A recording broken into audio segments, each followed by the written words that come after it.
Vous n'imaginez pas le pouvoir que vous possédez. Souvent, vous vous mésestimez tellement par rapport à tout ce que vous pouvez partager, transmettre, apporter, simplement en étant vraiment bienveillant à votre égard.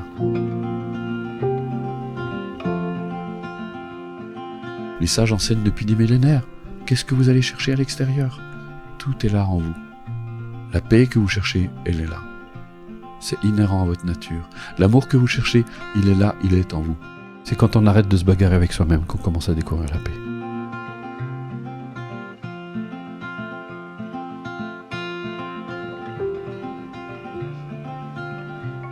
Et à force de pratique, d'ouverture, de commencer à assouplir votre esprit, puis commencez vraiment à vous faire confiance, commencez à être un peu plus doux avec vous-même. Ça donne un espoir extraordinaire. Ça veut dire que rien n'est figé, que tout ce que vous vivez ici et maintenant n'est pas immuable et peut être changé.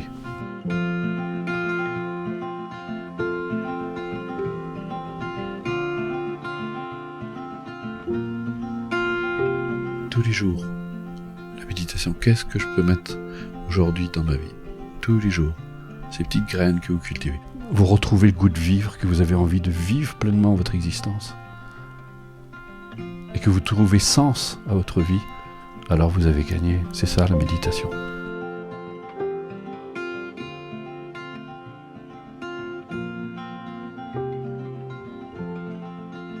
Finalement, ce bonheur auquel vous aspirez, c'est si simple. Et quand vous le vivez après, vous ne voulez plus rien d'autre. Et c'est le bonheur dans lequel vous baignez, parce que c'est vous qui l'avez créé. C'est vous qui avez amené ça tous les jours.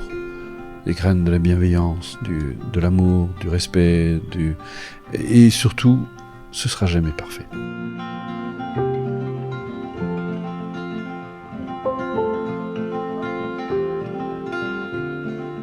Ce bonheur de réaliser ce que nous sommes pleinement, parce que qui mieux qu'une personne heureuse peut apporter du bonheur autour d'elle. Et c'est le cadeau que vous faites aux autres. Vous faites le cadeau de votre bonheur aux autres. C'est important de se poser les questions et de se dire maintenant quel est le cadeau que j'ai envie de me faire pour le reste de mes jours.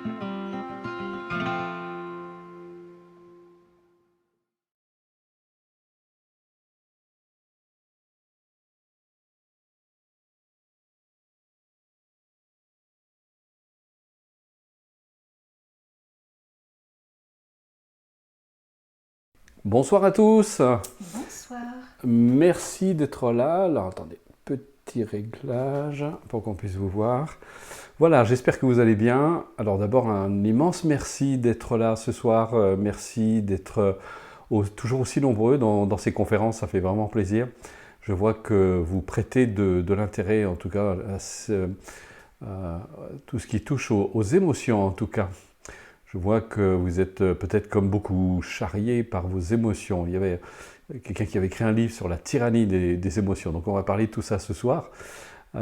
Les émotions qui nous charrient, nous transportent, nous emportent, nous font vivre aussi bien des choses magnifiques, merveilleuses, qu'elles peuvent aussi bien nous entraîner dans les zones les plus sombres de notre personnalité, de nos peurs, de nos doutes, etc. Alors comment être enfin libre justement de ces émotions? J'imagine que c'est sans doute le sujet qui vous intéresse ce soir. Et comment faire en sorte pour aussi bénéficier de ces émotions, parce que c'est une mise en mouvement, l'émotion. Étymologiquement d'ailleurs, ça veut dire mettre en mouvement l'émotion. Je ne vais pas vous donner un cours sur l'émotion, il y a suffisamment de livres qui traitent du sujet. Parfois, on dit des choses vraies, et parfois, c'est compliqué. La psychologie, c'est toujours très intéressant, mais il ne faut pas tomber dans le piège d'être un peu comme cette personne qui sait tout sur l'art de la natation, mais qui n'est jamais descendu dans l'eau. Moi, je suis quelqu'un de plutôt pratique, de pragmatique, et comme dit Dalai Lama, la bonne pratique, c'est celle qui marche. Donc on va essayer de voir ce qui marche. Je suis comme vous, j'ai des émotions. J'ai vécu des grandes émotions, des émotions terribles, on va dire dans le sens de la souffrance, mais aussi des émotions merveilleuses. Vous avez tous vécu ça, pris par la joie, d'être transportés, de vivre des moments extatiques même parfois simplement en regardant un film où le film arrive à vous transmettre l'émotion et vous allez vivre quelque chose d'extraordinairement fort, de merveilleux, quelque chose que vous aimeriez garder aussi, de garder cet état d'esprit, parce que vous sentez que ça vous met dans un état particulier. La musique aussi peut éveiller des émotions positives, aussi autant que des émotions très sombres, et à ce moment-là, vous vivez aussi des choses merveilleuses, et de l'autre façon, et surtout en cette période troublée, nous vivons des émotions qui ne sont pas très heureuses. Votre petit ami vous quitte, votre femme a vidé tous les placards, elle n'est plus là quand vous rentrez, vous êtes anéanti, complètement abasourdi, vous avez l'impression que le monde s'écroule, votre patron vient de vous annoncer que vous êtes licencié, c'est la catastrophe, vous voyez vos finances qui commencent à réduire et les factures qui s'amoncellent, vous apprenez une mauvaise nouvelle, vous avez un contrôle fiscal, vous savez, toutes ces choses qu'on vit tous. Alors, on dirait, je ne vous souhaite pas de vivre un contrôle fiscal, moi j'en ai eu un, c'est pas très agréable. Et néanmoins, c'est des choses qui peuvent nous arriver. Et puis, il y a tous les tourments du quotidien, pour ceux qui ont des enfants, de s'inquiéter pour ces enfants, de savoir que, eh bien, ils vont bien. Et puis, s'inquiéter de son propre accomplissement, de sa réussite, etc. Tout ça, ce sont autant d'émotions, des inquiétudes aussi, tout ça, ce sont des choses qui meublent nos journées, qui nous charrient et qui parfois nous gouvernent sans même que nous nous en rendions compte. On peut être complètement sous l'emprise d'une émotion sans le voir, sans même s'en rendre compte, parce qu'on est tellement identifié à l'émotion qu'en fait on va la justifier dans ce qu'on fait. Alors la question, c'est de savoir comment je fais pour ne plus être justement charrié, surtout par les émotions négatives. C'est la question que j'aimerais justement soulever ce soir, parce que c'est vrai que, eh bien, comme je viens de le dire, comme vous, comme tous les êtres humains, parce que c'est ce que nous avons tous en commun, et en commun aussi avec les animaux, parce que les animaux aussi ont des émotions, les animaux aussi ont des sentiments, maintenant c'est un fait établi scientifiquement.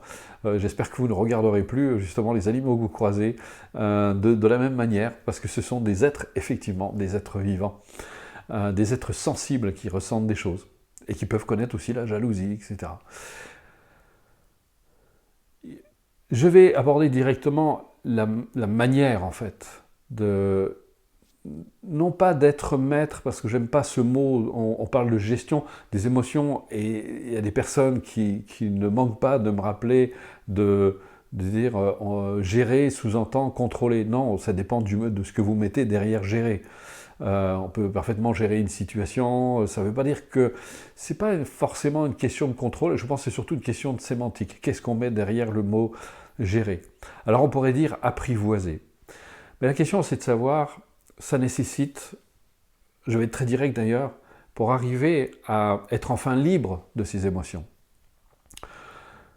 Eh bien, ça nécessite d'abord un certain entraînement de l'esprit, on ne peut pas s'en soustraire, parce que c'est un peu comme, imaginez votre jardin qui pousse à l'état sauvage, ça pousse dans tous les sens, les ronces commencent à vous envahir, vous pouvez même plus circuler dans votre jardin parce que vous avez laissé faire.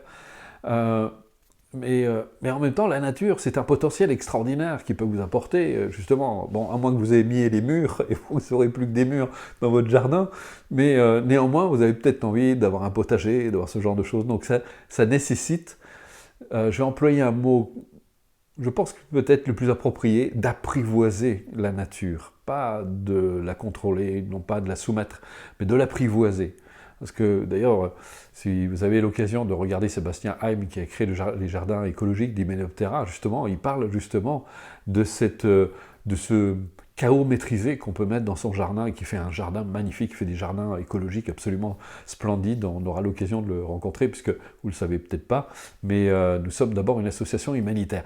Et au moment où je vous parle, je me rends compte d'une bévue. J'ai oublié de vous présenter Nathalie, pour ceux qui ne la connaissent pas. Elle est à côté de moi, je suis vraiment désolé. Elle m'accompagne. Alors, Nathalie fait partie de Ressources et Actualisation, mais aussi de Planète Altruiste, qui est notre association humanitaire, parce que nous sommes avant tout aussi des humanitaires.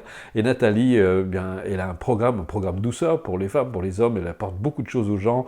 Elle intervient dans les cuisines, ce qu'on appelle la cuisine altruiste, dans le cadre de Planète Altruiste.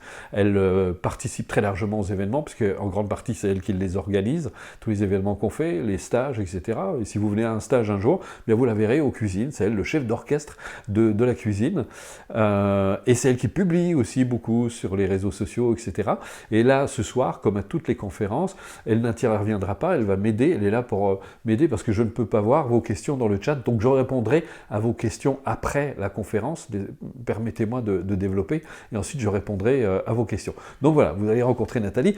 Il y a Loïc aussi qui est à la technique, qui est derrière, que vous ne voyez malheureusement jamais, mais bon, on le fait apparaître dans les reportages maintenant, voilà, on essaie de mettre tout le monde devant la scène, et Loïc, c'est un peu notre régisseur, c'est notre vidéaste, c'est notre réalisateur, il est multitâche aussi, il s'occupe aussi de gérer avec les fournisseurs, etc. Enfin, il a des talents multiples. Donc voilà, pour parler de Loïc, parce que c'est vrai que quand je donne une conférence, j'oublie de parler de l'équipe. Vous avez aussi Fabienne, qui, elle, s'occupe de vous envoyer vos colis, vos commandes, qui répond parfois au téléphone et qui traite certains mails, et nous aussi de notre côté. Donc voilà.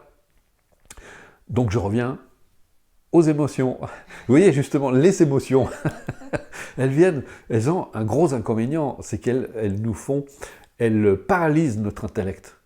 C'est pour ça que dans les interrogatoires, justement, on joue sur l'émotion pour paralyser l'intellect de la personne, pour qu'il finisse par lâcher son truc, pour avouer justement, l'acculer. Et à un moment, l'émotion paralyse tellement l'intellect que la personne n'arrive plus à penser correctement, elle n'arrive plus à s'assembler. Et c'est pour ça que quand vous avez dans des meetings, dans des échanges, des personnes qui finissent par perdre leur sang-froid, qui se laissent emporter dans les émotions, eh bien, elles perdent aussi de leur efficacité, alors que vous voyez que la personne qui arrive à rester stable, même si c'est un escroc, il restera toujours beaucoup plus maître dans la situation.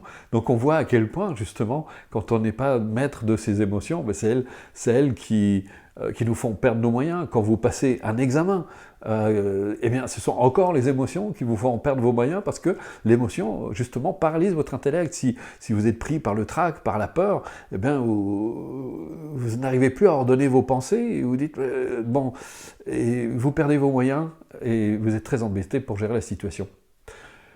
Pareil à l'oral, dans les situations quand vous devez parler en public, c'est un domaine que je connais très bien parce que je parle souvent en public, donc là c'est important de pouvoir rester disponible, ouvert, parce que si l'émotion justement interfère avec ce que vous voulez dire, vous allez perdre vos moyens, vous allez balbutier, ou vous ne direz pas réellement ce que vous voudrez, ou alors vous allez être dans une espèce d'hyper-contrôle, donc vous allez être tendu, parce que vous ne voudrez pas que cette émotion, elle monte à la surface.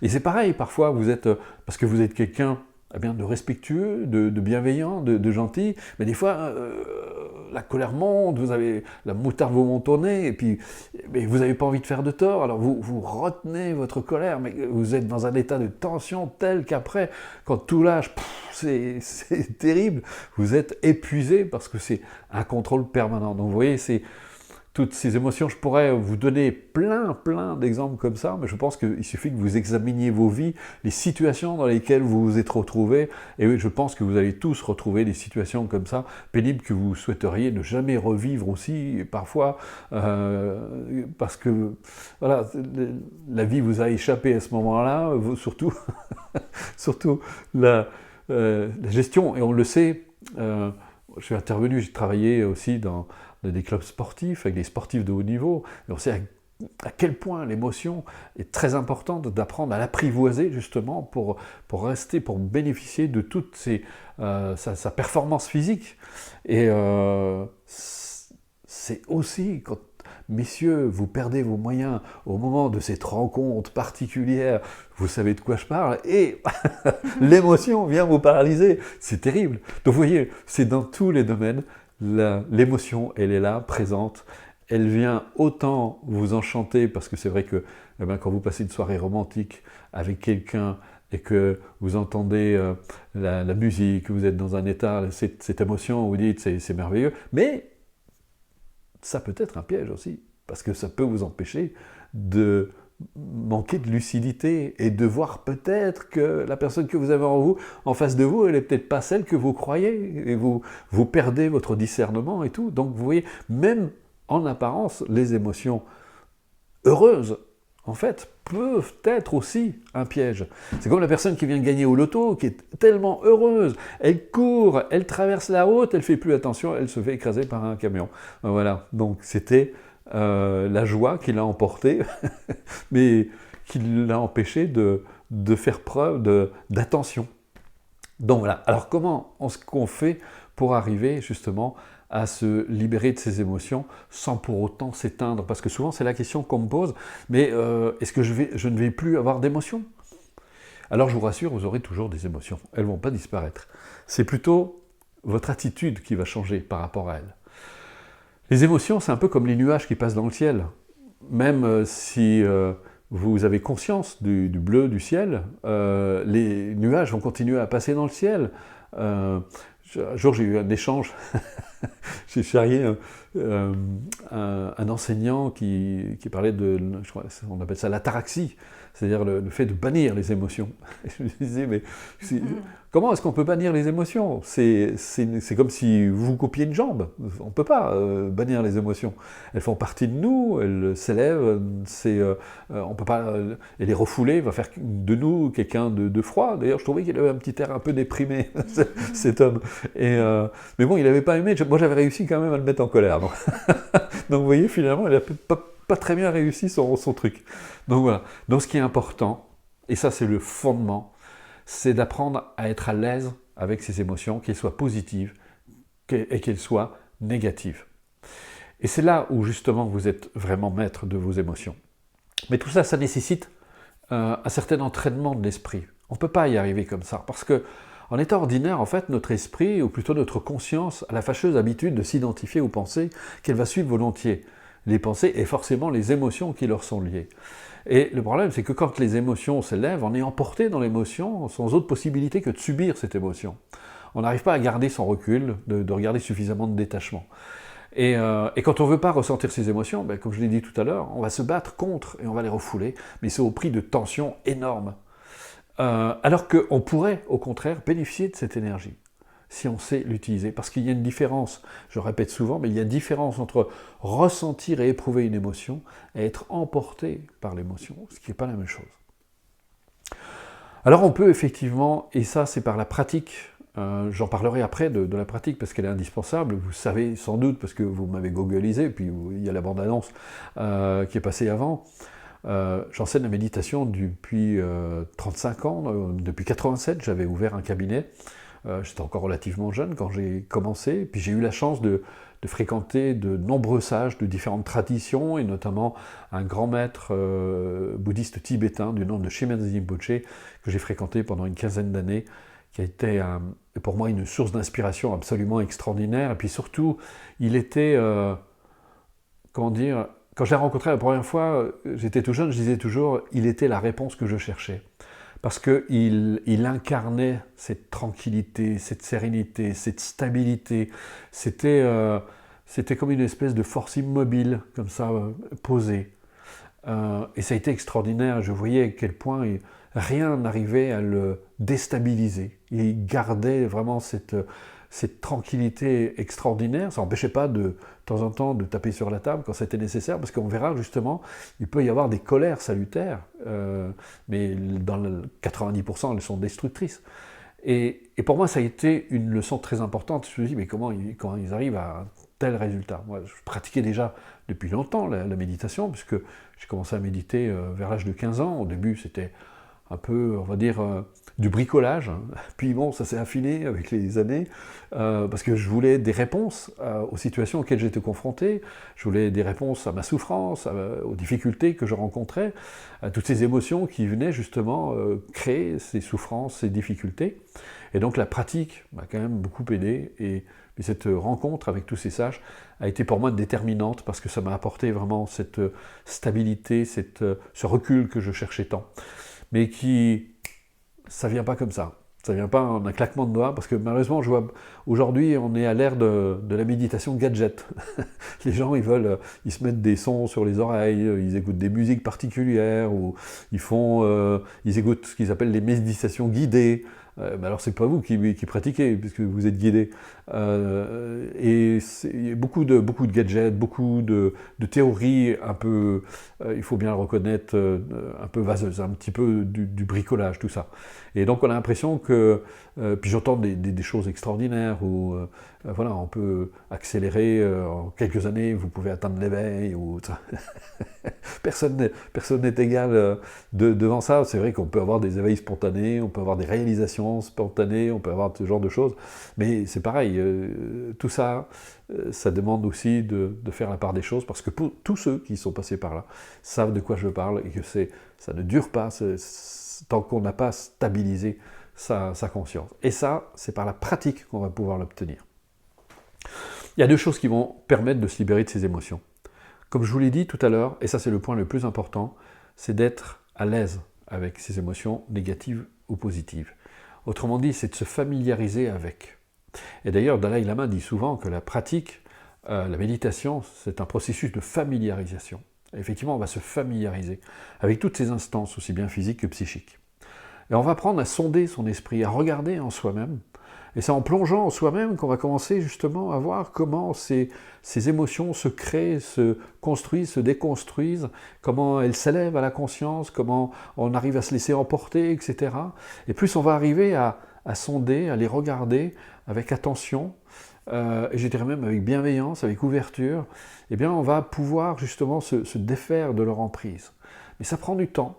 Il faut accepter, ça demande du temps, ça demande de la patience. Il n'y a pas de truc de ce côté-là. Si vous êtes venu chercher une pilule miracle, vous êtes trompé d'adresse, si vous pensez trouver un truc magique, une baguette magique, eh bien, je suis désolé, mais vous allez être vraiment déçus, parce que je n'ai pas ça dans ma besace, je n'ai pas ça dans mon escarcelle, il faudra aller voir ailleurs, parce que moi je ne peux pas vous aider. Les gens qui veulent des résultats comme ça, rapides, une baguette magique, etc., je ne suis pas en mesure de leur apporter ce qu'ils cherchent. Par contre, si vous êtes un petit peu plus sérieux et que vous voulez, bon, j'en ai marre de mes émotions, j'en ai assez de mes difficultés, je veux vraiment mettre un terme à tout ça, et je veux me donner surtout les moyens, je veux enfin y arriver, faire ce qu'il faut pour y arriver, alors oui, on peut faire quelque chose. Parce que si vous n'êtes pas prêt à prendre votre vie en main, si vous n'êtes pas décidé à vous dire « Bon, c'est bon, les trucs, moi j'ai essayé des pilules, j'ai essayé des somnifères, j'ai essayé... » Souvent les gens, quand ils viennent chez moi, ils ont tout essayé. Donc, ils se disent « Maintenant, j'en ai marre et je voudrais quelque chose qui marche, même si ça prend du temps, même si je vais faire ce qu'il faut pour y arriver. » Et petit à petit, eh bien, ça finit par marcher. Alors c'est vrai que c'est un parcours qui fait que des fois on passe par des doutes, on passe par des moments difficiles, etc. Mais en persévérant, on commence à acquérir cette stabilité. Et je vais vous dire, je vais même vous faire un aveu, quand j'étais jeune, j'étais quelqu'un d'extrêmement colérique. J'étais quelqu'un d'extrêmement colérique, je dirais même d'extrêmement émotif. Et c'était une plaie. Mais bon, vous voyez, aujourd'hui, ça a beaucoup changé, ça s'est complètement transformé, parce que c'est grâce à la pratique, justement, à la pratique régulière, quotidienne. Alors, j'entends déjà des personnes me dire « Oui, mais moi, j'ai pas le temps. » Alors, écoutez, je suis désolé, si vous n'avez pas le temps, je peux rien faire non plus pour vous, parce que il faut que vous compreniez, c'est que si vous ne mettez pas un pas après l'autre, vous n'allez pas avancer. Si vous n'êtes pas prêt à investir le temps nécessaire pour que votre vie change, pour qu'elle se transforme, qu'elle vous conduise vers le bonheur, eh bien, personne ne pourra le faire. Si vous attendez, encore une fois, une espèce de miracle, c'est-à-dire de voir votre vie changer. Ça me rappelle, vous savez, quand je donnais des cours en cabinet, j'avais des personnes qui arrivaient, puis bon, quand j'étais jeune, un peu inexpérimenté, je me faisais un peu avoir au début, puis ils me disaient, ils arrivaient à la deuxième semaine de pratique, ils disaient, écoutez, ça marche pas votre méthode. Bon, comment ça se fait? Alors moi, j'étais un peu penaud, je me disais, qu'est-ce qui se passe? Et puis, à un moment, je leur posais la question, mais vous pratiquez combien de fois par jour? Ah ben non, je pratique pas. Donc elles venaient aux séances, mais elles voulaient des résultats, mais sans rien faire. Est-ce que essayez de devenir un virtuose sans toucher votre piano? C'est pas sérieux. Donc vous comprenez maintenant, si vous avez bien compris ça, c'est la pratique. Mais à la différence de beaucoup d'activités, vous allez découvrir quelque chose, parce que de plaisant. Vous allez pratiquer ce qu'on appelle un effort joyeux. Vous savez, dans une culture, on a tendance à associer effort et contrainte. Et c'est pour ça que dès qu'on dit aux gens, il va falloir pratiquer, on dit, ah ouais, non, mais moi j'ai pas le temps, puis ils sont déjà fatigués. Alors qu'on leur dit, mais non, vous allez vous faire plaisir, ça va être pendant un quart d'heure, 20 minutes par jour, vous allez vous prendre une petite pause, en fait. Vous allez faire un entracte dans votre vie et vous allez prendre soin de vous. Vous allez vous occuper de vous. Alors, ah, mais c'est ça la pratique. Bah oui, c'est ça. Mais il convient de le faire, parce que si vous ne le faites pas, ça ne va pas changer.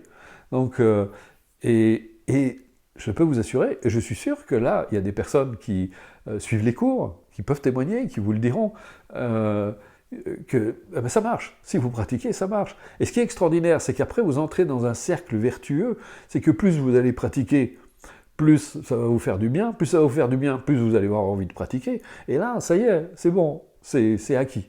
Alors, évidemment, il y a toujours des résistants. Toujours des résistants, et on constate que les plus résistants, c'est des gens qui sont vraiment dans leur tête, qui veulent tout comprendre, tout analyser, ils sont un peu, vous savez, comme la personne qui avec son professeur de natation, et qui lui pose des milliers de questions, au lieu de descendre dans l'eau. Le prof, il va lui dire, mais écoute, descends dans l'eau, et commence, fais, et ça va changer. Mais souvent, les gens, ils sont là, ils se tricotent le cerveau, ils se font des nœuds, et du coup, il n'y a rien qui marche. Ou alors, dès qu'ils commencent à pratiquer, ils s'inquiètent, ils se disent, ouais, mais là, qu'est-ce qui va m'arriver s'il se passe ça, etc. C'est de leur mental, c'est un vrai fouillis. Et je peux vous assurer, pour avoir fréquenté le peuple tibétain pendant une quinzaine d'années, chez eux, ça ne se passe pas du tout comme ça. Nous, on est tout le temps en train de se poser des questions. On est très mental. Donc, là, c'est vraiment de devenir pragmatique. On pratique. Et c'est par la pratique que vous allez commencer à acquérir de l'habileté, parce que l'adresse commence par la maladresse. Mais pour se libérer de la maladresse, c'est justement par la pratique où vous devenez de plus en plus habile à pratiquer, à vous positionner, à avoir l'attitude juste, comme on dit dans le bouddhisme. Et c'est ça qui fait que vous arrivez de mieux en mieux à avoir ce recul par rapport à vous-même. Mais tout ça, ça ne se fait surtout pas en violence, surtout pas en contrôle, mais surtout, au contraire, avec ouverture, disponibilité, réceptivité, et on apprend à poser un regard neutre et bienveillant à l'égard de soi-même. Et comme ça, vous commencez à examiner vos pensées, à examiner vos émotions, à les regarder d'un peu plus près, à être de moins en moins impressionnable par vos propres émotions, de découvrir que sur le fond, en fait, elles ne vous affectent pas, c'est juste l'idée que vous vous en faites, c'est le regard que vous posez, vous vous laissez finalement, avec la pratique, commencer à découvrir que vous vous laissez finalement manipuler par vos propres pensées et vos propres émotions, et que quand vous commencez à démasquer tout ça, et bien ça commence à s'effilocher, et vous commencez à acquérir un peu plus de liberté, un peu plus d'espace, vous devenez plus spacieux, plus ouvert, plus joyeux aussi, parce que les émotions positives aussi, ou plutôt les sentiments positifs, les états positifs, je préfère dire, parce que en fait l'état, c'est encore autre chose, eh bien, commencent à prendre leur place, à supplanter en fait la négativité. Et c'est ce qui fait que eh bien, vous vous sentez de mieux en mieux, vous êtes plus détendu, plus heureux. Mais ça, encore une fois, je le répète, ça ne se fait pas en un claquement de doigts. Alors, comment est-ce qu'on procède? Ça, c'est vraiment très important pour arriver justement à cette... je vais parler de gestion des émotions, ou plutôt d'apprivoiser ces émotions. La première chose, c'est acquérir de la stabilité. C'est vraiment la première chose. Et comment est-ce qu'on fait pour acquérir de la stabilité? En fait, ce qu'on fait, c'est on acquiert la stabilité de la conscience. Parce que comme je l'ai dit tout à l'heure, en fait, votre conscience, elle s'identifie aux pensées. Elle suit les pensées, en fait. Elle suit les émotions, elle s'identifie aux émotions. En l'absence, justement, d'entraînement. L'entraînement consiste en quoi? Ça, c'est la base, d'abord. Je vais vous parler de la base. C'est, justement, on va développer une faculté que nous possédons tous, c'est l'attention. Mais nous, on prête de l'attention sur des objets extérieurs, plutôt, peu sur soi-même, mais cette attention va faire que ça va nous aider à être de plus en plus, alors certains disent présent, mais d'être de plus en plus là, vraiment là, ancré. Et On va utiliser différents supports, on va utiliser le corps pour entraîner la conscience à rester stable, parce que pendant que vous êtes conscient de votre corps, vous ne suivez pas vos pensées. Donc on utilise un support, effectivement. On peut utiliser d'autres supports comme la respiration, et on va utiliser plein d'autres supports pendant la pratique. Donc c'est un processus graduel, et dans la démarche que je propose, il y a 7 semaines de cours, et durant ces 7 semaines, justement, on ne fait que ça, d'entraîner l'attention en utilisant différents supports, et on termine même sur une technique qui s'appelle l'expansion du champ de conscience, parce qu'on peut élargir sa conscience à la fois dans le temps et dans l'espace. C'est une pratique extraordinaire qui permet d'avoir énormément de hauteur par rapport à soi-même. Et c'est cette hauteur qui est indispensable pour justement arriver à être plus libre. Dalai Lama disait lui-même au cours d'une conférence, il avait pris un œuf et il avait mis l'œuf tout près du visage. Et il avait dit, vous voyez, je vois plus que l'œuf. Mais si je mets l'œuf au bout de la main, je vois l'œuf, mais je vois tout le reste. Et souvent, c'est ça le problème, c'est que quand vous êtes pris dans l'émotion, vous ne voyez plus que l'émotion, vous ne voyez plus que votre peur, vous ne voyez plus que votre angoisse, vous ne voyez plus que votre colère, vous êtes complètement pris, vous êtes pris par la jalousie, par tout ce que vous vivez, et vous n'avez aucune distance. Et c'est ça qui crée la souffrance, c'est ça qui crée toutes ces souffrances. Alors vous pouvez accuser le gouvernement, vous pouvez accuser les autres, vous pouvez accuser vos parents, vous pouvez accuser la malchance, vous pouvez accuser vos hormones, parce que c'est ce qu'on fait avant de commencer à devenir responsable de sa vie. Et à un moment on se dit, bon, j'ai passé ma vie à accuser tout le monde, maintenant, si je commençais à prendre ma vie en main, à devenir un peu plus responsable. Donc ça c'est la base. Il y a 7 semaines de cours dans le premier cycle de la méthode qui vous apprend justement à acquérir cette stabilité. C'est un point fondamental. Ça, c'est le cœur. Les orientaux disent que l'attention représente la clé de voûte de tout l'édifice du psychisme humain, parce que c'est grâce à elle que vous pouvez avoir accès justement à vos ressources conscientes et inconscientes, un accès que vous n'avez pas en état vigile ordinaire. Donc c'est indispensable justement de développer cette faculté. Je vois des personnes qui s'adonnent à des pratiques avancées sans avoir cette base, mais le problème c'est que ils bricolent. Et ça reste très en deçà de ce qu'ils pourraient obtenir. On a régulièrement des personnes qui nous écrivent, qui nous disent « Ouais, moi j'ai déjà fait du yoga, j'ai fait de la méditation, etc. Est-ce que je ne peux pas passer au cycle 2 ?» Je dis non, parce que je ne sais pas ce que vous avez fait dans vos cours, je ne sais pas ce que vous avez bricolé, donc je ne peux pas. Pour moi, c'est important que vous ayez d'abord cette base qui est vraiment indispensable, que vous l'ayez bien assimilée et que vous l'ayez bien appliquée surtout. Ça, c'est vraiment le fondement. Ensuite, évidemment, nos émotions peuvent être puissantes et on verra que malgré cet entraînement, et ne croyez pas que c'est en 16 semaines que vous allez acquérir cette stabilité, ça prend toute la vie, on s'entraîne tout le temps, on la renforce tout le temps. Ensuite, vous avez des antidotes. Ils sont indispensables parce que justement, parfois ces émotions sont très fortes, sont très violentes, donc c'est bien de pratiquer s'en opposer, mais vous avez aussi... Par exemple, dans le cycle 1, il y a une pratique qu'on appelle la paix intérieure, le sourire intérieur, une pratique extraordinaire qui va vous aider à renforcer ce détachement, ce recul par rapport aux émotions, en développant un regard bienveillant à l'égard de vous-même. Et puis vous avez un autre obstacle très important qui crée beaucoup de souffrance, qui crée beaucoup de tourments et donc forcément beaucoup d'émotions, c'est la culpabilité. Et donc là, il y a tout un cours qui est consacré comme ça à ce fléau de nos cultures, surtout qui est très présent en Occident avec notre façon de penser très manichéenne. Et puis, vous avez évidemment des incontournables techniques de visualisation, d'imagerie mentale, la pratique de la suggestion qui est une pratique extraordinaire, mais il faut savoir l'utiliser correctement, parce que je vois aussi beaucoup de sottises qui sont racontées autour de cette pratique. Et puis, vous avez une pratique d'acceptation de soi. Et ça, c'est un aspect qui est très important. On va apprendre à accepter aussi bien ses qualités, ses ressources, si tant est qu'on est capable de les reconnaître aussi, mais ça s'entraîne. Et puis aussi, là aussi justement, c'est d'être à l'aise avec sa négativité. Il y a des exercices qui touchent à la confiance en soi aussi, parce que le manque de confiance en soi crée énormément d'émotions, fait que justement on manque de cette stabilité et on est souvent emporté dans l'émotion à cause de ce manque de confiance en soi. Quelqu'un qui a vraiment confiance en lui, quelqu'un de beaucoup plus stable, de calme, ça n'a rien à voir avec la confiance triomphaliste qu'on voit chez certains auteurs. On voit, ils ont une espèce d'arrogance, parce que dans une culture on confond l'arrogance et la confiance, ce qui a absolument rien à voir. Ça manque même d'ailleurs souvent d'humilité. Donc voilà. Et puis il y a toutes sortes de pratiques comme ça. Il y a 12 techniques, 12 pratiques dans le cycle 2 qui va vous donner vraiment des clés absolument merveilleuses. Ensuite, vous avez un troisième cycle au cas où ça vous intéresse. Troisième cycle aussi, là, on va vraiment à l'essence même, c'est-à-dire de réaliser la nature véritable de notre esprit. Parce que si vous vous posez la question, et souvent je charrie les gens, je leur dis, posez-vous la question, à quoi faites-vous référence quand vous dites « je », « moi » ? Et souvent les gens ont beaucoup de peine à se dire « mais c'est vrai, à quoi je fais référence ?» Et ils n'arrivent pas à identifier à quoi ils font référence. C'est très flou, c'est très vague. En fait, on va voir que cette notion d'un moi, cet attachement au moi, comme disent les bouddhistes, en fait, c'est un peu c'est purement conceptuel, c'est une notion assez vague qu'on n'arrive pas. Et c'est pour ça que les bouddhistes disent, ça fait 2500 ans qu'on cherche un ego, on ne l'a toujours pas trouvé.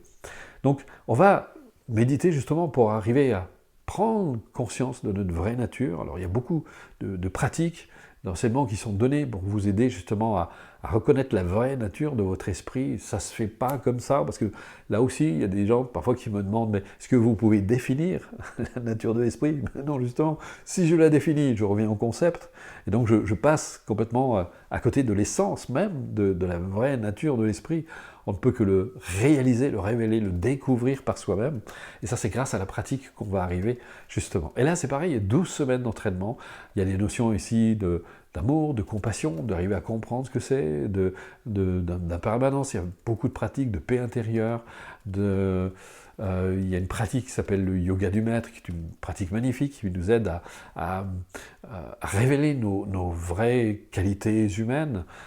Donc tout ça, voilà, vous avez une vue d'ensemble de la démarche. Alors je vous ferai un petit cadeau d'ailleurs, si vous ne partez pas trop vite, je vous ferai un petit cadeau avant la fin de cette conférence, mais je pense que là j'ai brossé une vue d'ensemble de ce que vous pouvez faire, de la démarche. Alors il y en a d'autres, vous pouvez aller chez d'autres auteurs, moi je n'oblige pas les gens à venir chez moi, c'est pas du tout ça, c'est juste je vous donne les bases, je vous partage, nous, ce qu'on fait ici, dans cette école, dans ce centre de formation, pour vous donner des clés, pour que vous puissiez vraiment faire en sorte de ne plus être le jeu de vos émotions, mais pas seulement, de vous épanouir, de révéler ce que vous êtes vraiment, de permettre à vos vraies qualités humaines de s'éveiller, de faire de vous une personne beaucoup plus heureuse, plus épanouie, et qui est heureuse de vivre. En tout cas, c'est l'objectif de la vie. Alors, je vous dirai ensuite comment ça se passe, comment vous pouvez le mettre en application. Évidemment, vous me demanderez certainement combien ça coûte, parce que c'est une formation. On va en parler après, mais tout de suite, je vais répondre à vos questions, parce que je pense que vous en avez certainement beaucoup. Je vois Nathalie qui en a noté beaucoup. Oui, donc on va y aller. Mais j'espère vous avoir déjà éclairé. C'est Chantal Alexina. J'aimerais faire des conférences sur ma profession. Mes émotions me font trembler la voix.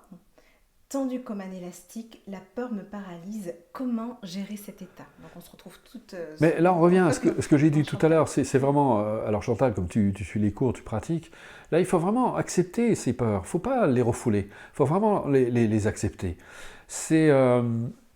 Je vais prendre mon exemple personnel. J'ai dû parler en public. Au début, c'était terrible. Je faisais plein d'exercices respiratoires. Parce que moi, j'étais incapable de parler devant plus de 2 personnes avant. Et puis, je faisais beaucoup d'exercices respiratoires. Parce que ça, c'est bien aussi pour aérer son cerveau. Mais bon, néanmoins, je restais tendu. J'arrivais à faire mon truc, mais au prix de gros efforts, de grandes tensions, etc. Mais je me suis dit, bon, ça ne va pas continuer. Et en fait, j'ai compris, il fallait que je sonde qu'est-ce qui me faisait si peur à l'idée de parler en public. Et en fait, j'ai appliqué ce que j'ai fait, par exemple, j'intervenais beaucoup dans les écoles, dans les préparations aux examens, et contrairement à certains de mes confrères qui amènent les gens à visualiser positivement, etc., moi, j'amenais les gens à leur dire, mais qu'est-ce que vous redoutez le plus ? Qu'est-ce qui pourrait arriver de pire dans votre situation ? Vous allez passer votre examen, qu'est-ce que vous redoutez le plus ? Alors par exemple, il y en a un qui disait moi c'est de tomber sur une question où je n'ai pas la réponse, je vais perdre mes moyens. Et j'ai dit, voilà, alors tu vas prendre le temps de réfléchir, qu'est-ce que tu fais justement si ça arrive ? Il dit, je ne voudrais pas que ça arrive. Je dis, oui, mais ça peut arriver, c'est potentiel. Parce que vous voyez, nous, on a tendance à refouler ce qu'on ne veut pas, se dire, je ne veux pas en entendre parler, moi je ne veux pas que ça arrive. C'est le contraire, c'est de se dire, mais si, ça arrive, parce que ça peut arriver. Qu'est-ce que je fais ? Et la meilleure façon de gérer son stress, c'est de l'anticiper. Et donc, j'ai amené comme ça les élèves, justement, à se poser la question, et puis de leur dire maintenant, quelle réponse vous pourriez donner si ça arrivait ? Quelle réponse vous pourriez donner à cette situation ? Et puis je les obligeais à se creuser la tête, à réfléchir, et puis après à voir comment ils pouvaient mettre en application. Et puis cette personne justement m'a dit, en fait finalement je pourrais mettre la question de côté et répondre aux autres questions pour lesquelles j'ai des réponses et l'apprendre après. Voilà. Parce que si elle n'avait pas fait ça, elle serait allée à son examen, elle serait laissée paralysée, elle aurait perdu ses moyens et tout son examen aurait été gâché. Le secret, c'est vraiment d'accepter et de penser justement, qu'est-ce qui risque de pire de m'arriver? Qu'une personne me pose une question embêtante, que je perde mes moyens, etc. Eh bien, à accepter. On accepte. On apprend à accepter, on se détend avec ça. Et plus on va être à l'aise, justement, parce que souvent, c'est la peur de se tromper, c'est la peur de trébucher, c'est la peur de dire une bêtise, c'est la peur d'être maladroit. Eh bien, c'est d'apprendre à être à l'aise, justement. Il y a d'ailleurs un acteur qui apprenait, justement, déjà à parler en public. Il disait « Osez le ridicule, vous ne le saurez pas ». Voilà, donc c'est d'être à l'aise avec tout ça. Autre question. Voilà, beaucoup sur les émotions. Comment agir? Donc, comment réussir à mieux vivre l'intensité des émotions? J'ai peur qu'en acceptant mes émotions, elles finissent par me dépasser, par prendre le contrôle. Mais vous voyez, c'est ça, c'est basé sur des idées fausses. En fait, une émotion ne prendra jamais le contrôle sur vous. Vous aurez l'impression d'être submergé, mais vous allez voir justement, quand vous laissez l'émotion s'élever à la conscience, en fait, et ça a été même vérifié scientifiquement, c'est vachement intéressant, c'est que l'émotion, elle va atteindre un paroxysme, et ensuite elle va redescendre. C'est-à-dire, surtout si vous ne la saisissez pas, évidemment. Pourquoi les émotions, elles restent plus longtemps que nécessaire dans notre champ de conscience? C'est parce qu'on essaie de les contrôler, justement. Mais en fait, elles se construisent, elles se déconstruisent à la faveur d'un grand nombre de causes et de conditions, comme les nuages dans le ciel. Je donne souvent l'exemple du nuage. Un nuage, il se construit à la faveur d'un grand nombre de causes et de conditions, il se déconstruit à la faveur, justement, du changement de ces causes qui ont participé à sa réalisation. Et bien là, c'est exactement pareil. Vos émotions, vous allez voir, justement, qu'elles ont, justement, cette même nature, justement, évanescente, changeante. Et regardez la preuve. Toutes les émotions que vous avez vécues, aucune n'est restée. Vous avez vécu par le passé de la colère, de la tristesse, vous avez vécu toutes sortes d'émotions. Aucune n'est restée dans le champ de conscience. Et puisque voilà, vous êtes là en train de partager avec moi cette soirée, je suppose que vous n'êtes pas en colère, enfin, je le souhaite. Didier pose la question, quel est le type de méditation à faire pour cela? Car vous dites qu'il y a des méditations guidées qui ne sont pas bonnes. C'est pas qu'elles ne sont pas bonnes, mais le problème c'est que tant que vous vous laissez guider, et c'est ce que j'explique dans le premier cycle, parce que souvent les gens me disent, parce qu'on donne un support enregistré pour que les gens retrouvent la pratique. Mais je leur dis, vous devez vous passer du support. Et donc ils me demandent, mais pourquoi je dois me passer du support? Parce que ça me fait du bien que je le fais. Je dis oui, mais le problème c'est que tant que vous utilisez le support, vous restez dépendant du support, et votre attention ne se développe pas. Tant que vous êtes guidé, c'est pour ça que quand les gens vous disent qu'il faut une pratique guidée, le problème c'est que vous n'éveillez pas votre attention. Votre attention ne s'éveille pas, ne se renforce pas. Et c'est ça l'intérêt. Donc il n'y a pas, alors pour les émotions, il n'y a pas une pratique spécifique, c'est vraiment tout un entraînement de l'esprit qui va faire que vous allez apprendre à être à l'aise avec tout ça. Voilà, peut-être une question par rapport aux égos et aux émotions négatives. Nathalie dit, elle s'en est pris à moi par méchanceté, j'ai réussi à lui parler calmement, mais j'étais contrariée car elle restait méchante. J'ai eu une émotion négative. Oui, parce que, alors, là-dedans, il y a tout, il n'y a pas que les émotions, il y a les attentes aussi, on peut avoir un désir en arrière-plan qui va faire que, justement, on s'adresse à une personne, on va passer du temps avec elle, etc. Puis finalement, bon, elle va rester désagréable, mais vous ne pouvez pas espérer qu'une personne, elle change comme ça, juste, là aussi, c'est pareil, d'arriver à changer, à se transformer, puis il faut lui donner de bonnes raisons pour changer, quelqu'un. Mais ça n'existe pas, enfin, comment dire? C'est un concept, la méchanceté. C'est des personnes qui ont peur. Vous sondez, vous voyez, c'est pour ça qu'on est prisonnier des apparences.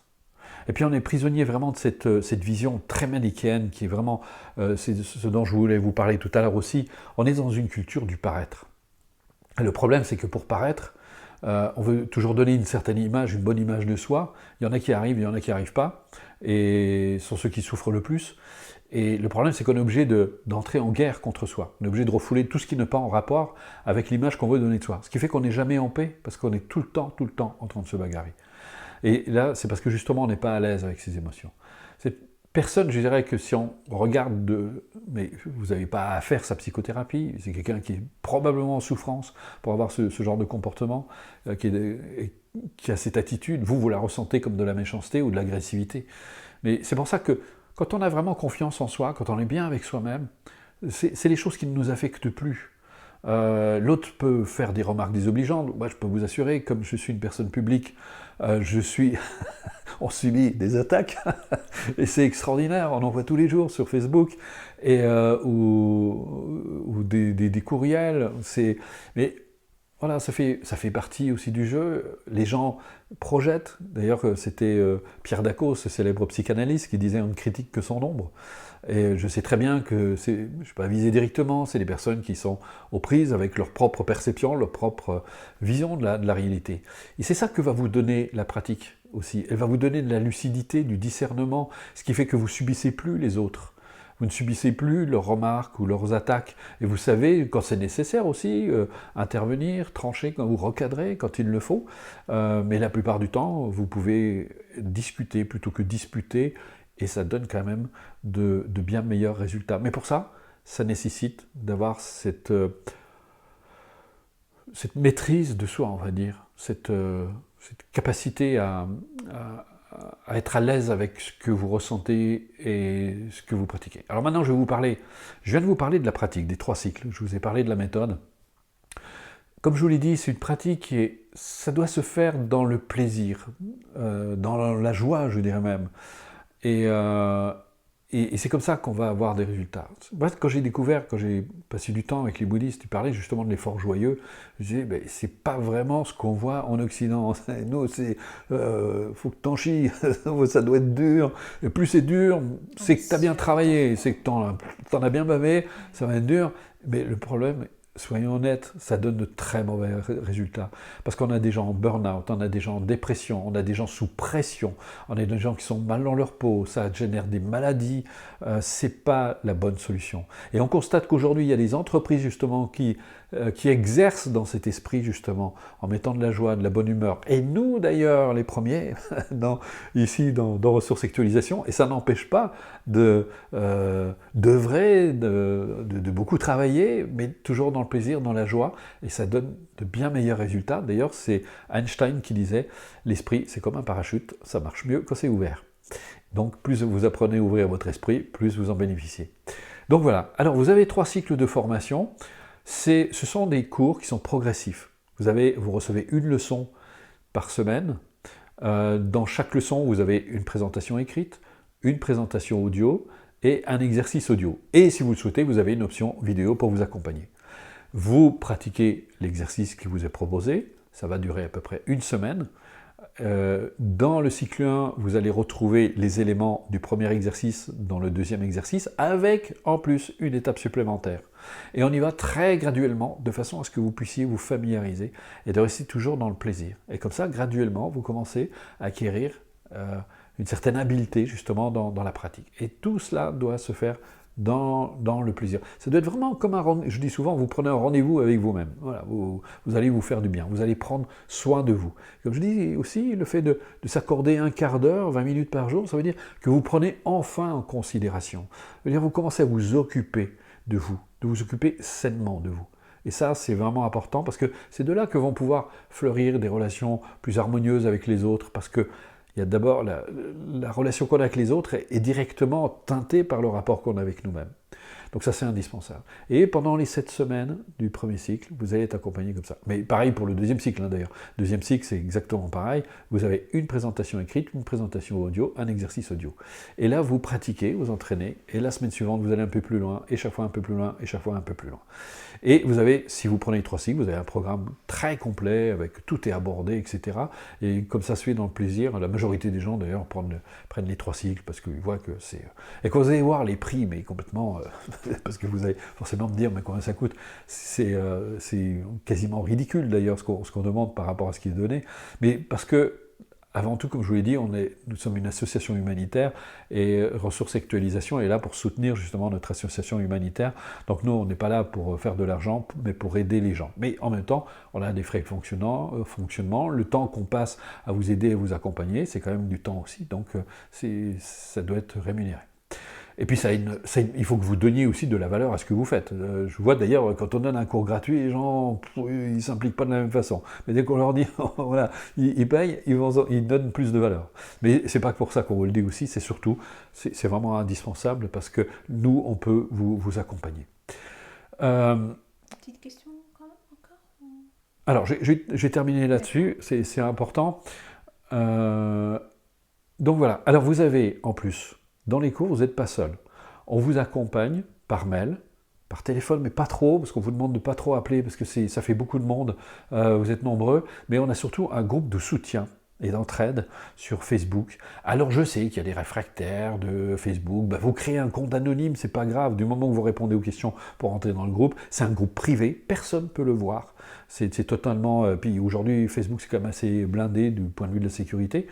Et là, vous rencontrez vos amis, il y a des anciens qui viennent vous aider ou qui apportent votre aide, il y a vous, les nouveaux, vous participez, etc.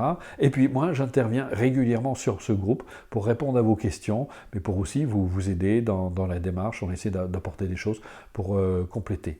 Vous avez un important matériel pédagogique, puisque vous allez avoir les enregistrements aussi qui accompagnent ces cours, les enregistrements, les documents imprimés pour découvrir la présentation écrite. Est-ce que j'ai oublié quelque chose? Alors prochainement, on avait une application, mais qui marche plus. On va en avoir une nouvelle bientôt. On aura même une plateforme de téléchargement, normalement, si tout se passe bien, à la fin du mois. Mais pour l'instant, ça marche très bien aussi. Et normalement, début mars, on aura à nouveau une appli, mais beaucoup plus performante pour vous aider pour avoir les cours sur votre téléphone. Donc voilà. Et puis, on va parler prix. Normalement, vous savez que si vous êtes déjà allé chez un relaxologue ou un sophrologue, une séance, ça coûte en général entre 50, 100, voire parfois 150 euros. J'en ai même vu à 200 euros. Donc ça coûte quand même relativement cher. Et si vous deviez suivre tout le cursus, et des formations similaires par cycle, c'est en moyenne entre 500 et à peu près 1000 euros. Et je vous rassure, chez nous on ne paye pas ça. Le prix à la base déjà, chaque cycle coûte 250 euros, mais je peux vous assurer qu'il y a quasiment personne qui paye ce tarif. Le tarif réduit est à 107 euros. Mais ce soir, on va vous faire un cadeau. Ce soir, et jusqu'à demain soir, vous pouvez acquérir la méthode en mettant le code de réduction Bruno. Alors je tiens à préciser, parce qu'il y a des gens qui nous écrivent, le code de réduction ne marche pas, il faut bien mettre en majuscule. J'ai mis Bruno, c'est juste parce que c'est plus facile à s'en rappeler. Vous allez sur le site, vous cliquez sur l'onglet cours, vous pouvez regarder ce qui est donné, vous avez des témoignages de gens qui ont suivi la méthode, des témoignages vidéo, c'est tous des témoignages authentiques. Et quand vous passez la commande, une fois que vous avez mis au panier, vous pouvez mettre le code Bruno qui va vous apporter une réduction d'à peu près presque 20%. Donc il va réduire à 87 euros par cycle. Je tiens à préciser, c'est pas 87 euros les 3 cycles, c'est par cycle. Attendez, j'enlève parce qu'on ne se voit plus. Loïc peut peut-être le mettre en bandeau en dessous. Voilà, merci. Et si vous prenez l'option vidéo, vous avez un petit chouïa de plus à payer. Si vous prenez les 3 cycles, parce que là c'est normal qu'on vous aide, si vous prenez les 3 cycles, vous allez recevoir en plus un séminaire, je crois qu'il y a à peu près, si je ne dis pas de bêtises, 4 ou 5 heures d'enregistrement d'un séminaire qui a été donné sur la confiance en soi. Et puis vous avez le CD du mois. Donc tous les mois, vous recevez un CD téléchargeable que vous pouvez écouter. Ce sont des extraits de séminaires que j'ai donnés. Et puis vous avez aussi 2 e-books qui vous sont offerts. Et puis un audio sur l'affirmation de soi aussi, je crois. Voilà. Donc tout ça vous est offert. Le code de réduction restera actif jusqu'à demain soir. La raison est qu'on ne veut pas prendre trop de monde, parce que comme on doit assurer un suivi, chaque conférence on fait ça, on doit assurer un suivi, on ne veut pas prendre trop de monde. Donc jusqu'à demain soir, le code restera actif et après, ce sera le prix, le tarif normal. Donc voilà. Et j'ai oublié une chose, le code n'est utilisable qu'une seule fois. Donc si vous prenez le cycle 1 maintenant et que plus tard vous voulez prendre le cycle 2 et 3, vous ne pourrez pas utiliser à nouveau le code de réduction. Donc voilà, je pense que je vous ai tout dit et on va terminer sur une petite question. En fait, il y a beaucoup de questions qui se rejoignent sur la gestion des émotions, c'est-à-dire que les gens qui n'arrivent plus à se maîtriser. Par exemple, Fanny, je suis très émotive et ne maîtrise pas l'arrivée des larmes, colère, contrariété, parfois dans des circonstances où ça montre beaucoup de faiblesse. Comment réussir à ne pas pleurer? Mariette, je suis hypersensible et hyper empathique. J'absorbe les émotions aussi des autres. Je suis souvent submergée. Comment faire? C'est ce qu'on appelle la détresse empathique. Katia, je ressens constamment des émotions de profonde tristesse. Ma gorge se serre et mes yeux se remplissent de larmes lorsque je ressens que les gens sont injustes ou me manquent de respect. La pratique, alors on va pas aller plus loin parce que je pense qu'elles vont toutes tourner autour de Puis ça. Jordan aussi qui a posé une question Ça rejoint la même chose. C'est vraiment d'apprendre à être à l'aise avec ses émotions, les apprivoiser, de plus en être le jeu. Et ça, c'est vraiment la pratique. Comme je vous l'ai dit, la base d'abord va vous apporter la stabilité nécessaire. Vous continuerez à avoir des émotions, mais elles auront beaucoup moins d'emprise sur vous. Ensuite, par le jeu des antidotes, vous allez adoucir justement ces émotions. Elles vont perdre en intensité, elles vont perdre en puissance, et vous n'aurez plus ce sentiment d'être tout le temps submergé. Moi, j'étais quelqu'un de très émotif quand j'étais jeune. Je peux vous assurer que ça a complètement changé. Donc ça, vous pouvez le faire. Mais ça, c'est vraiment... Il n'y a pas de secret. Je pense qu'il faut arrêter de se raconter des histoires. Je sais qu'on est à l'ère où on veut que tout aille vite, qu'on veut des trucs, et les gens sont prêts à faire n'importe quoi. Je me permets. Et il y a beaucoup de gadgets aujourd'hui qui sont proposés. Oui. Parce qu'il y a eu une conversation là dans le chat. C'est Jordan qui disait « Je perds le contrôle de mon corps à l'extérieur, tremblement, impression de ne pas être à ma place, presque à tomber des sueurs. » Exemple, je change de rue pour une rue plus calme, comment affronter ça? Et une personne qui lui dit de faire une séance d'hypnose et que ça devrait suffire. Non. Si L'hypnose, alors, oui, là, je vais être obligé de... L'hypnose a des effets. J'ai une formation d'hypnothérapeute à la base, donc c'est quelque chose que je connais très bien. Par contre, c'est quelque chose, par exemple, le fondateur de la sophrologie, lui a abandonné l'hypnose parce qu'il la considérait carrément comme dangereuse. C'est très délicat d'utiliser, et puis là aussi, on est dans le truc. C'est-à-dire qu'on pense qu'on va faire une séance et ça y est, on va être débarrassé de ses problèmes. Ça ne marche pas comme ça. On le voit d'ailleurs, par exemple, dans l'arrêt de la cigarette, ça marche plutôt bien. Mais il y a ce qu'on ne dit pas, c'est qu'il y a énormément de rechutes. Énormément de rechutes. Donc ça marche pendant même quelques années, mais ça rechute parce que sur le fond, ça n'a pas été traité. Et je vois beaucoup de gens qui viennent chez moi, qui ont fait d'autres démarches et qui avaient l'air d'aller bien, et puis tout s'effondre, tout s'effrite, parce que je leur dis, mais oui, parce que c'est...